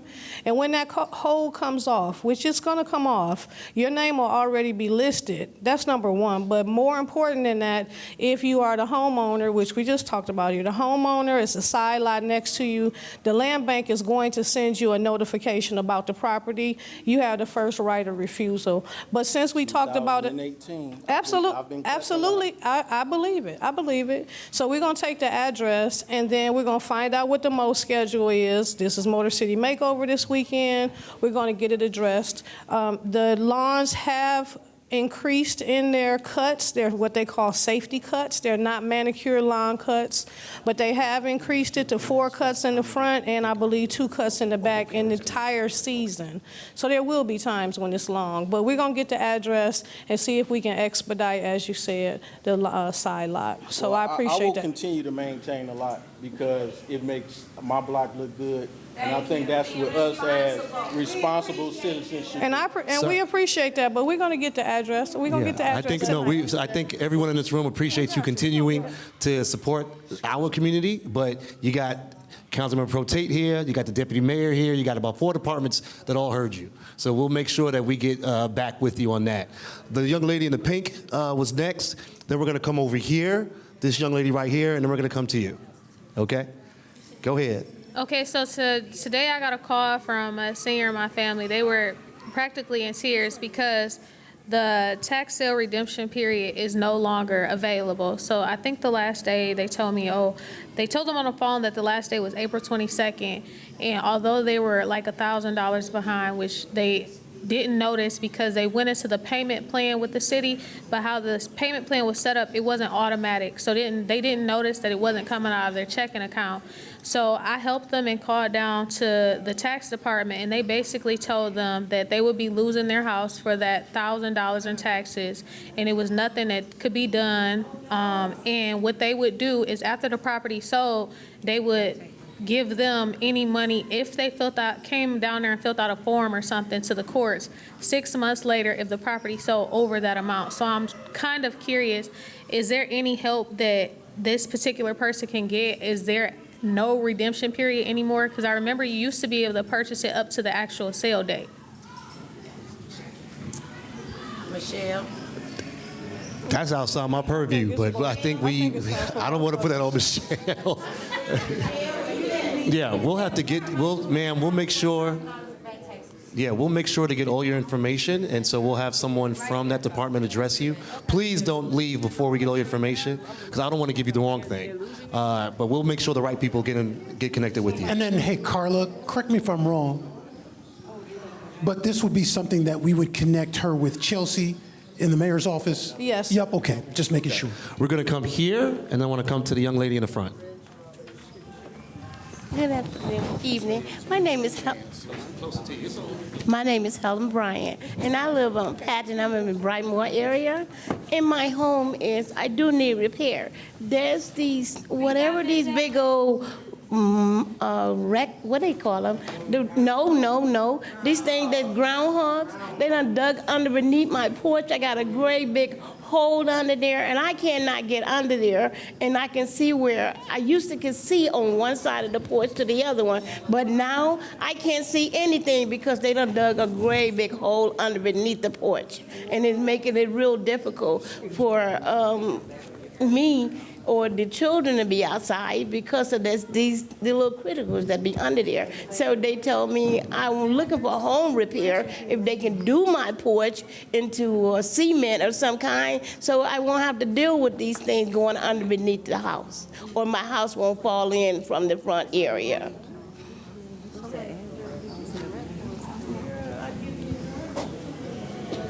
I mean, you could, as long as it's off the mic, you could do what you want to do. But yeah, no, we'll get your information and we'll talk about that. Did you say your last name was Bryant? Auntie, that's what I'm talking about. Yeah, family reunion. We're going to make it happen. Yeah, but we'll make sure we get that addressed. Thank you, ma'am. Hi. My question is similar to the gentleman who was talking about the lot next to him. I have a lot next to me. I maintain it. I cut the grass. But there's a big tree, and there's side branches that have grown, so now I can't get all the way back there. The lot is owned by someone. I've checked into it like he has many times, and the property is owned by someone, but I did one time get a letter from the land bank saying I could buy it, and when I went to try and get it, then I found out that someone owned it. They're not taking care of it. I asked the city, I talked to someone at the land bank, and I said, if I were to be able to purchase that, would I have to be responsible for moving that huge tree, which probably would cost close to $1,000, if not more? And they said, yes, I would.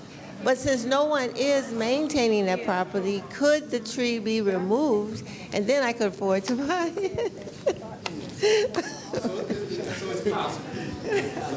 It is possible, but there's no hold on it at this point currently, correct? It's privately owned. Well, but she said it was I'm at sorry. one point privately owned, but then she also got notice from the land bank It was as well. privately owned, and then when I went to check to try and get it, then I found out that it was a private owner who pays the taxes every year, which is, they say like $20 or something, Yeah. but they don't do anything else. They don't. So the strength that we have right now is to ticket that owner for property maintenance violation, but that really is the strength that we have from the city standpoint. We would not be able to transfer that property over to you. Yes, ma'am. I'm sorry, if you ticket them, they would be responsible for removing it, and if they don't, would the land bank remove it before they would put it on sale? The land bank first have to Get it. has to come into their inventory. Right now, it doesn't sound like, especially if they're paying on the property. Yeah. They would not. It would not go into land bank's inventory. And then on something like that, anytime you see like a vacant house that's owned by a private individual or a vacant property, there's something called the nuisance abatement program. And on that program, what you're supposed to do is contact your Department of Neighborhood representative. So Carla Williams or Steele Hughes, Eva Torres is let mine. them know the address, and then they can start the process for a NAP, for a nuisance abatement program. Okay. Eva could get that started for you. Okay, thank Absolutely, you. absolutely. Any more questions? Okay.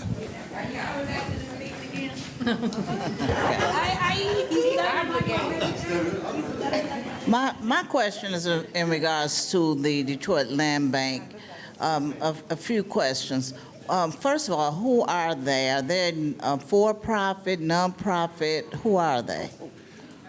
Oh, so that question came up in our last meeting. We are in the process of getting that description, and we're going to post it on our FAQ. And supposedly they told me that I should get that by this Friday. So we will have the answer to the land bank. Who are they? What's the legal description? When did they get founded? Are they an authority? What is an authority? We'll have all that information for you. Right, because I asked a couple of the personnel, one said we're nonprofit and another one said we was for. So they didn't even know themselves. They're a public and entity. then I ma'am. was just wondering their assessment. How do they assess how to charge for a particular property? Who makes those decisions? What's their worth? Who does the assessment? How do they come up with that? I started off with, had 2 pieces of property that I was purchasing for $250. And before it was all over, it was $2,897.35. How do they make those determinations? Is my second question. So and one more, when you talk about the nuisance, they're going around taking people property under this so-called nuisance ban, right? I received one for the only house that was left, only house on the street. So I don't know who it was a nuisance to. And so they overlooked the $5,000 mural, but seen the board that they didn't like on it. And actually, the organization I'm involved with is a partner of hopefully the board will vote them out of partnership. I have that problem, them taking people's houses and making those assessments. That's why I want to know who they are and why should they be getting all this property that's the authority that the city owns, just giving it to someone they don't know if they're for-profit. I think they're for-profit, because that's why the price of those properties went up. But I checked all of that out. Okay, but thank you. So I'm very concerned with who these people are, how they run their business, and just taking people property just because one person do not like a board on a particular window. Yes, ma'am. So there's a couple questions there. First of all, the Detroit Land Bank Authority is a public entity. We will bring some representatives to be able to talk about that. The assessment of all the property value is actually independently. So it's something, they have a formula, but we can bring that formula for you as well. For the nuisance abatement program, that is something that's initiated but can be rebutted if there's an owner present, like yourself. We talked about it with the young lady who was right here. And so typically the way the NAP program is set up is if someone files a complaint, but it also gives the owner of that property the opportunity to rebut it, right? So with this young lady over here, she has a challenge with the property that's next to her, and we're trying to get that addressed. If there was an abatement nuisance filed against you, you have every opportunity to address that. So that's something that we can talk to you and work with you about that to get that addressed against your property, especially if you feel it was filed in error. Well, Councilman Tate, the panel, I would like to ask this question. I've been having a problem with the sewerage and with the Crane Park in the Grayton Park subdivision.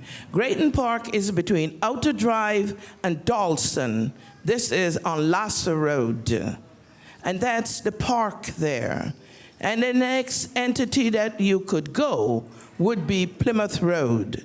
So I'm blocked in there, and the crane is there from February. Now I'm having a problem when I flush my toilet. It's giving me trouble to flush. So the sewerage is there, and I called. When I called the Detroit Water and Sewerage, they said call the Department of Public Work. When I call the Department of Public Work, it's not them. So who is it? Wayne County, Department of Public Work, Detroit Sewerage, Water and Sewerage. Who are they? The state of Michigan? I would like, I call and the Department of Public Work come and put the barricade. Each time they put it there, the citizens have to go. So they take it They drive in my driveway, and they drive on the sidewalk. Children are playing down there, and the cars are driving on the sidewalk. This is a problem. I want it fixed, because if that toilet back up and floor in my house, oh goodness gracious, Mary and Joseph. This is Mary and Joseph, yes. So that's typically that would be a DWSD issue. No, typically that would be the Water and Sewage Department. But let's look into that. We'll make sure we get your information as well, so I can respond to you with the right department. So we want to adjust that. I know we are beginning to lose people, so I kind of want to get an understanding of how many more questions we may have. The team will be here available to answer questions, but we do want to be considerate of everyone's time. Yes, ma'am, you're coming next with the pretty hat. Yes, I have the same problem that the lady that was speaking of in her backyard, and the lady in the purple. My basement backed up, and I lost like over $10,000 worth of stuff in the basement, and then they had to put a $10,000 pipe on the outside. I have a Habitat house, and they said the pipe was installed wrong, and my house wasn't the only Habitat house that had that problem. And like she said, they said they couldn't do anything about it and nothing. But I lost all of that. I know DWSD is doing basement backup replacements. They've been doing it for about the past year. But we'll get your information so I can have DWSD contact you about that. Okay? Do we have? Yes, ma'am. Last question, I promise. You promise? No problem. When they came, they finally put speed bumps on our street. All right. Yay. Yay. They came afterwards and pulled them up to pave the street. And they didn't put them back after all of that time of waiting for the speed bumps. Okay. So that's it. I just wanted to share that. What do we do? Who do we call? That's Public Works. We'll get back with them. Okay. No problem. Thank you. Any other questions? All right. All right. Go ahead. Go ahead. Go ahead. Nah, this your first meeting. Nah. I've been here 24 years. Nah.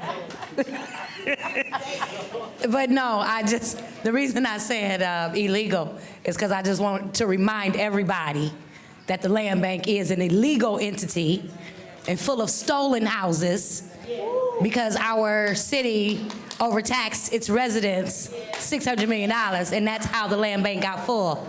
I don't know if you're from Detroit. Are you? No, ma'am. No. Oh, where are you from? Brooklyn. Welcome to the D. Thank you. What up, though? Thank you. Ladies and gentlemen, we appreciate all of your time. I want to thank Deputy Mayor Bettison for being here with us. Of course, Council Member Pro Tem Tate for being with us the entire time. Director Zander with CREO, our consultants, and of course, our team. The Planning Development Department is really glad to have this time with you. We will be here, and so we're here if you wanted more information, but we do want to make everyone available that wants to. You can go. Thank you, guys. We appreciate you. Thanks, everybody. And then double check your email with Carla as you leave, please. Make sure we have your correct email address.